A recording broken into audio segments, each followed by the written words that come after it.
You can learn people grades. You want to have more points, so you take religion and add philosophy. So that if you have an E in biology, for example, an E in physics, an E in math, you can have an A in religion. You have an A in philo. So if you're walking around, those who are walking around that they have 22 points, that you also have 22 points. Which 22 points you have? And what can you do with it?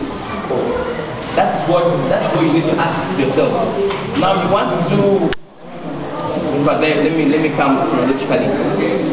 You're not getting me from there. You are a lover of biology and chemistry.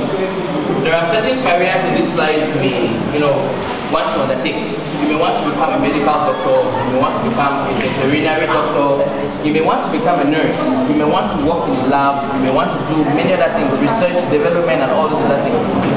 The requirements. Please, if I can have it quiet up. The requirements you need. Now, most of us feel that when we love biology and chemistry, we don't need physics, we don't need math, we don't need those other courses. Like what he was telling you, you're very surprised at the amount of maths, for example, and physics. For those that want to do medical sciences, you need a lot of physics, a lot of basic knowledge in maths. So with all those things, I would advise you, even if it's a course you didn't register for in the GCE, after you write your GCE, look for somewhere that you can learn these things. Students who want to write entrance examinations into nursing schools and medical schools actually have about 3 months of classes to learn physics and maths and those other things that maybe they did not do as majors in high school or secondary school. So I'm advising those who are writing O-levels, before you get into high school, if you have decided already on what you want to become in future, which we are going to be discussing lately, integrate some of these subjects into your list of general subjects that you're going to do.